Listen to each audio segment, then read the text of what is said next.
ആദ്യം തന്നെ ഞാനൊരു കാര്യം പറയേ, ഇവിടെ എന്ന് പറഞ്ഞാൽ ഒളിക്യാമറ വെച്ചിട്ട് ഒപ്പിയെടുക്കുന്നതിനോട് എനിക്ക് യാതൊരു വിധത്തിലുള്ള യോജിപ്പുമില്ല. കാരണം എന്താണെന്ന് വെച്ച് കഴിഞ്ഞാൽ ഒരു മനുഷ്യൻ ഏത് തരത്തിലാണ് അങ്ങനെ ചെയ്യുക, എന്ത് ചെയ്യുക എന്ന് നമുക്ക് എല്ലാവർക്കും അറിയുന്നതാണ്. പിന്നെ ഒരാളെ ഇതുപോലെ കരിവാരി തേക്കണം എന്ന് കരുതിയിട്ടും അതുപോലെ തന്നെ എന്ന് പറഞ്ഞാൽ അയാളെ തല്ലി ഒടുക്കണം എന്ന് കരുതിയിട്ടും, ഞാൻ പറഞ്ഞല്ലോ ബിഗ് ബോസ് എന്ന് പറയുന്ന ഷോ അവിടെ കഴിഞ്ഞു. അതിനുശേഷം വന്നിട്ട് എന്ന് പറഞ്ഞു കഴിഞ്ഞാൽ നമുക്കാരോടും വ്യക്തിപരമായിട്ട് വൈരാഗ്യമൊന്നുമില്ല. ഒരു കാര്യം ഓർക്കണമായിരുന്നു, അതായത് ഇപ്പോഴേ ബിൻസി അപ്പാനി വിഷയം ഭയങ്കരമായിട്ട് ഇങ്ങനെ പുകഞ്ഞുകൊണ്ടിരിക്കുന്നുണ്ട്. പക്ഷെ നിങ്ങൾ ആരെങ്കിലും ഓർത്തിട്ടുണ്ട് ഈ അപ്പാനി എന്ന് പറയുന്നയാള് അത് കഴിഞ്ഞതിന് ശേഷം എന്ന് പറഞ്ഞ് എവിടെ പോയിട്ടും ഒരു കാര്യം പോലും പറഞ്ഞിട്ടില്ല. അതാണ് നിങ്ങൾ ആലോചിക്കേണ്ടത്. അയാൾക്ക് ഭാര്യയുണ്ട്, മക്കളുണ്ട്, കുടുംബമുണ്ട്, എല്ലാം ഉണ്ട്. അയാൾ ഒരു സ്ഥലത്ത് പോയിട്ടെന്ന് പറഞ്ഞു കഴിഞ്ഞാൽ ഒരാളെ പറ്റി കുറ്റം പറഞ്ഞിട്ടില്ല, അല്ലെങ്കിൽ വേറെ ഒന്നും പറഞ്ഞിട്ടില്ല. അയാൾ അതിൻ്റെ ഉള്ളിൽ പറഞ്ഞത് അവിടെ തീർത്തു. അത് കഴിഞ്ഞ് പുറത്തു വന്നു, അയാളുടെ ജോലി തുടങ്ങി. പക്ഷെ ഇവിടെ അതാണോ സ്ഥിതി? ഇവിടെ എന്താണ്, എപ്പോഴോ എടുത്ത ഒരു ഫോട്ടോയും കൊണ്ടുവന്ന് ഇടുപ്പെല്ലിൽ തൊട്ടു എന്ന് പറഞ്ഞിട്ട് ഏതാണ്ടാ വൈദ്യരാ, ഇടുപ്പെല്ലിൽ തൊട്ടു എന്നൊക്കെ പറഞ്ഞിട്ട് ഇത് വിടാൻ വേണ്ടിയിട്ട് വൈദ്യരാ. ഇവിടെ ആരാണ് അങ്ങനെയുള്ള ഇത് പറയുന്നത്? അതാണ് എനിക്ക് ചോദിക്കേണ്ടത്. ഇത് കൊണ്ടുവന്നിട്ട് കുറെ എണ്ണം പറയുന്നത് എന്താ, അനുമോളോട് ചെയ്തതിന് ശാപം, അനുമോളോട് അനുമോൾ എന്താ ചെയ്യുന്നില്ലേ? അനുമോൾ ഇതിനിടയ്ക്ക് ഓനിയലിന് ഉമ്മ വെക്കുന്നുണ്ടു. അതുപോലെ തന്നെ അനുമോളുടെ ചില റീൽസ് കണ്ടു കഴിഞ്ഞാൽ നമ്മൾ പോലും തലയിൽ കൈവച്ചു പോകും. അല്ലെ, നിങ്ങൾ നോക്കേ, അനുമോള് എന്ന് പറഞ്ഞിട്ട് യൂട്യൂബിൽ അടിച്ചു കഴിഞ്ഞാൽ അതായത് അനുമോള് പറയുന്നത് എന്താ, ഈ ടൗസർ ഇട്ട് നടക്കരുത് എന്നൊക്കെയാണ് അതിൻ്റെ ഉള്ളിൽ പറഞ്ഞത്. അതിൻ്റെ ഉള്ളിൽ ജിസയിലൊക്കെ ഇങ്ങനെ നടക്കുമ്പോൾ അനുമോള് നല്ല രീതിയിൽ പറഞ്ഞിട്ടുണ്ട്, ഇത് കുടുംബങ്ങളെ കാണുന്നതാണ്. അതേ അനുമോളുടെ തന്നെ ചില റീൽസുകളൊക്കെ കണ്ടു കഴിഞ്ഞാൽ നമ്മൾ തലയെ കൈവച്ചു പോകും. നിങ്ങൾ നോക്കുക സംശയം ഉണ്ടെങ്കിൽ. അപ്പൊ അങ്ങനെ ഒരുപാട് പേര് എന്ന് പറഞ്ഞാൽ ഇങ്ങനെയൊക്കെ ചെയ്യുന്നതാണ്. അല്ലാതെ എന്ന് പറഞ്ഞാൽ അതൊക്കെ എന്ന് പറഞ്ഞാൽ ഒളിക്യാമറയിൽ ഒപ്പിയെടുത്തിട്ട് എന്ത് ഇതിലും നല്ലതില്ലടോ. ഇതിലും നല്ലത് എന്ന് പറഞ്ഞു കഴിഞ്ഞാൽ എവിടെയെങ്കിലും പോയിട്ടില്ലേ ആ പണി ചെയ്യുന്നതാണ് നല്ലത്. അതേ എനിക്ക് പറയാനുള്ളൂ. ഇത് വെച്ചിട്ട് കണ്ടന്റ് ഉണ്ടാക്കിയിട്ട് അതുകൊണ്ട് തിന്നുന്നവന്മാരോട് എനിക്ക് പറയാനുള്ളതില്ലേ, ഇതിലും നല്ലത് നിങ്ങളുടെ കുടുംബങ്ങൾക്കെല്ലാം കൊണ്ടുപോയിട്ട് നിങ്ങൾ ഇത് വാരിക്കോരിയിട്ട് കൊടുക്കുന്നതാണ്. അത് ഏതെങ്കിലും ടോയ്ലറ്റ് കിട്ടും ഈ സാധനമായിരുന്നു. അത് ഇത്രയും വൃത്തികെട്ട ടീമാണ്. അതാണ് എനിക്ക് ചോദിക്കാനുള്ളത്. എന്തു വൃത്തികേടാന്ന് നടന്നത്? അല്ല, ഈ അപ്പാനി എന്ന് പറയുന്നവർ എവിടെ? എനിക്ക് അയാളെ ഗെയിമും ഇഷ്ടമല്ല. ഞാൻ പറഞ്ഞല്ലോ, നമ്മൾ തീരുന്നവരെ എന്നാണ് അയാൾ വിമർശിച്ചിട്ടുണ്ട്. അതുകൊണ്ട് തന്നെ ഞാൻ പറയുകയാണ്. പക്ഷെ അയാൾ പുറത്ത് വന്നിട്ട് ഒരാളെ പോലും ഉപദ്രവിക്കുന്നില്ല. അയാളുടെ കുടുംബം വരെ തകർക്കുന്ന പരിപാടിയിൽ ഇവന്മാർ കാണിക്കുന്നത്. നിങ്ങളൊന്ന് ആലോചിച്ച് നോക്ക്. അവന്മാരുടെ അതുപോലെ തകർക്കാൻ വേണ്ടിയിട്ടല്ലേ ഇവർ ശ്രമിച്ചുകൊണ്ടിരിക്കുന്നത്. ഇതിന്റെ പുറകിൽ ആരാണെന്ന് എല്ലാവർക്കും അറിയാം. ഇനിയിപ്പോഴും അറിയാതെ ഒന്നുമില്ല ഇതിന്റെ പുറകിൽ കൃത്യമായിട്ട് ആരാണ്, എങ്ങനെയാണ് ഫോട്ടോ ഉണ്ടാക്കിയത്, എങ്ങനെയാണ് ഇതുണ്ടാക്കിയത്, എങ്ങനെയാണ് വീഡിയോ ഉണ്ടാക്കിയത് എന്നൊക്കെ എല്ലാവർക്കും അറിയാം. പക്ഷെ ഇത് ചെയ്തിരിക്കുന്നതെന്ന് പറഞ്ഞാൽ ഒരിക്കലും എന്ന് പറഞ്ഞു കഴിഞ്ഞാൽ നമുക്ക് അക്സെപ്റ്റ് ചെയ്യാൻ കഴിയില്ല. ഇനി ശത്രുക്കളോടായി പോയി കഴിഞ്ഞാലും, അതായത് ഇമ്മാതിരി തോന്നിയവാസമൊന്നും വെച്ചിട്ടൊന്നും ഒരു പണി ചെയ്യരുതെന്ന് എനിക്ക് പറയാനുള്ളൂ. അതായത് ഒരു തൊടല് ഇത്ര വലിയ പ്രശ്നമാക്കാനുണ്ടോ? അതാണ് എനിക്ക് ചോദിക്കാനുള്ളത്. ഇവിടെ പലരും എന്ന് പറഞ്ഞാൽ കെട്ടിപ്പിടിക്കുന്നില്ലേ? അതാ എത്ര കെട്ടിപ്പിടുത്തം നടക്കുന്നുണ്ട്. അതിൻ്റെ ഉള്ളിൽ തന്നെ കെട്ടിപ്പിടുത്തം നടക്കുന്നില്ലേ കുറേ ആള്. അതിൻ്റെ ഉള്ളിൽ ഒരുമിച്ച് എന്ന് പറഞ്ഞു കഴിഞ്ഞാൽ മറ്റേ ഇതിൻ്റെ അകത്ത് ബാത്റൂമിൽ കയറിയില്ലേ? അത് നിങ്ങൾ ആലോചിച്ച് നോക്ക്. ഒരുമിച്ച് ബാത്റൂമിൽ കയറിനി, ഒരുമിച്ച് കിടന്നിട്ടുണ്ട്, നെവിനുമായിട്ട് ഒരുമിച്ച് കിടന്നവരുണ്ട്. എന്താ ഇതൊന്നും ആർക്കും ഇതൊക്കെ എന്ന് പറഞ്ഞു കഴിഞ്ഞാൽ ശരിക്കും പറഞ്ഞ് ആ സ്ക്രീൻഷോട്ട് എടുത്ത് ഇങ്ങനെ വിടുവല്ലേ വേണ്ടതെന്നാല്? ഇതൊക്കെയാ പറയല്ലേ വേണ്ടത്?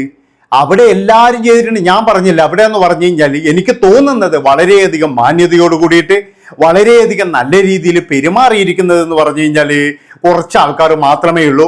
അതായത് അനീഷിനെ പോലെയുള്ള, ഷാനവാസിനെ പോലെയുള്ള, അല്ലെങ്കിൽ എന്താ പറയേണ്ടത്, ഓനിയല്, പിന്നെ എന്ന് പറഞ്ഞു കഴിഞ്ഞാൽ നമ്മുടെ അബി, ഇങ്ങനെ ഒരുപാട് ഇങ്ങനെയൊക്കെയുള്ള കുറച്ച് ആൾക്കാരുണ്ട്. അവരൊന്നും അനാവശ്യമായിട്ടൊന്നും പോയിട്ട് ഇതൊന്നും ചെയ്യില്ല. ബാക്കി എല്ലാവരും എന്ന് പറഞ്ഞു കഴിഞ്ഞാൽ അവിടെ നല്ല സന്തോഷത്തിൽ തന്നെ കെട്ടിപ്പിടിക്കാറുണ്ട്, വളരെ ഇതായിട്ട്. അതാണ് നിങ്ങൾ മനസ്സിലാക്കേണ്ടത്.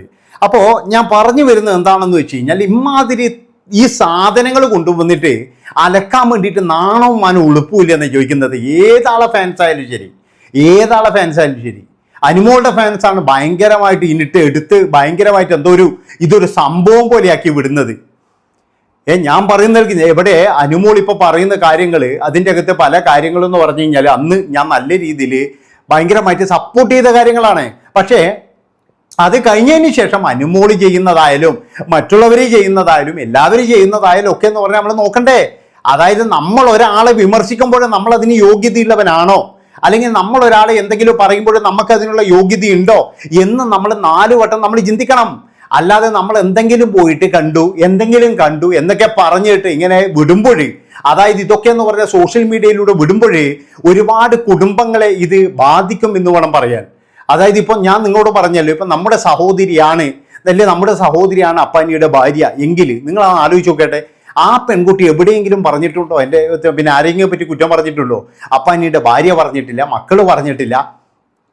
അതുപോലെ ഇപ്പൊ RJ ബിൻസി പറയുന്നുണ്ടെങ്കിൽ ബിൻസിക്കെതിരെ നിങ്ങൾക്ക് നീങ്ങാം. RJ ബിൻസി ഞങ്ങളുടെ അനുമോളെ തകർക്കാൻ വേണ്ടി നിൽക്കുന്നു, അല്ലെങ്കിൽ അനുമോളെ ഇതാക്കാൻ വേണ്ടി നിൽക്കുന്നുണ്ട്, അല്ലെങ്കിൽ അങ്ങനെ നിൽക്കുന്നുണ്ട് എന്നൊക്കെ ഉണ്ടെങ്കിൽ നിങ്ങൾക്കത് പറയാം. ഇവിടെ ചില ആൾക്കാർ പറയുന്ന ഇതാണ്, എനിക്ക് ഈ പോസ്റ്റ് കുറെ നാൾ മുമ്പേ കിട്ടിയിട്ടുണ്ട്. ഇവിടെ ഉളുപ്പുണ്ട്, അതാണ് ഞാൻ ചോദിക്കുന്നത്.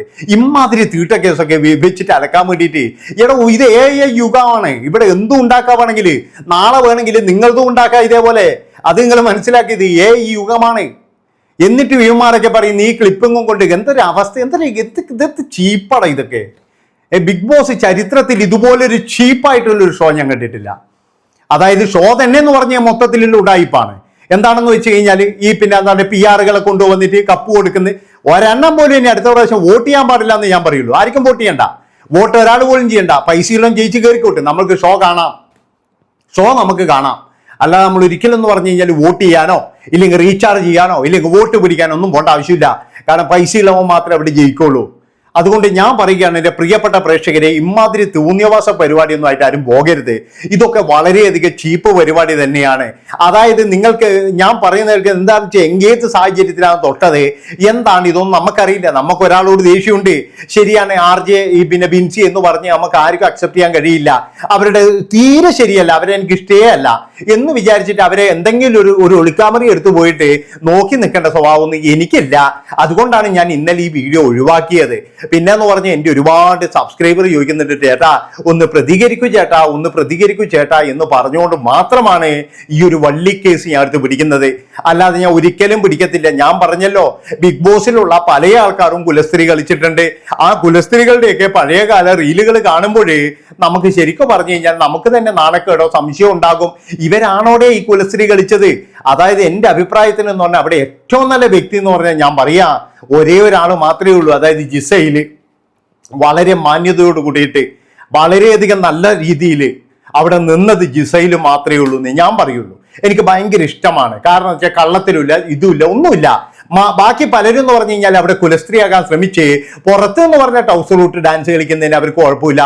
അതാണ് നിങ്ങൾ മനസ്സിലാക്കേണ്ടത്. പുറത്തവർ ടൗസർ ഡാൻസ് കളിക്കും, പക്ഷെ അതിൻ്റെ ഉള്ളിൽ ആൾക്കാർ കാണുന്നതാണ്, അങ്ങനെ ഒരു പരിവേഷം വേണമല്ലോ. ഒരു കാര്യം ഞാൻ പറയാം, അവിടെ ഉള്ളത് എന്ന് പറഞ്ഞു കഴിഞ്ഞാൽ ഇപ്പോൾ കുലസ്ത്രീ ആയിട്ട് ഒരു എന്താ പറയുക അനുമോളായാലും അനുമോൾ ഇപ്പോൾ അവിടെ പറഞ്ഞിരിക്കുന്നത് മുഴുവൻ തന്നെ കണ്ടന്റിന് വേണ്ടിയിട്ട് മാത്രമാണ്. അല്ലാതെ അനുമോൾ അവിടെ ഒരു കുലസ്ത്രീ ആയിട്ടൊന്നും അല്ല വന്നിരിക്കുന്നത്. കണ്ടന്റിന് വേണ്ടിയിട്ട് അനുമോൾ പലതും അവിടെ പറഞ്ഞിട്ടുണ്ട്. അതാണ് നിങ്ങൾ മനസ്സിലാക്കേണ്ടത്.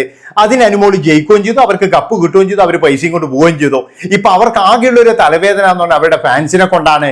ഇതുപോലെയുള്ള തീട്ട കേസുകളൊക്കെ വരുമ്പോൾ ഏറ്റവും കൂടുതൽ ബാധിക്കുന്നത് അത് അനുമോളെ തന്നെയാണെന്നാണ് എനിക്ക് പറയാനുള്ളത്.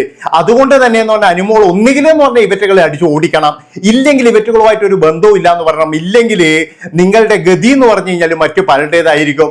നിങ്ങളെ പേടിച്ചിട്ട്, ഇവന്മാരെ പേടിച്ചിട്ട് നിങ്ങൾക്കൊരു ചാൻസ് പോലും കിട്ടത്തില്ല. അത് ഞാൻ ഉറപ്പ് പറയുകയാണ്. അപ്പൊ ഇത്രയും പറഞ്ഞുകൊണ്ട് ഈ ഒരു വീഡിയോ ഇവിടെ വെച്ച് വൈൻഡപ്പ് ചെയ്യാണ്. ഇഷ്ടപ്പെട്ട് കഴിഞ്ഞാൽ ഒന്നും നോക്കണ്ട മക്കളെ, എല്ലാവരും ഒന്ന് ഹൈപ്പ് ചെയ്യുക, ലൈക്ക് ചെയ്യുക, ഷെയർ ചെയ്യുക. നന്ദി, നമസ്കാരം.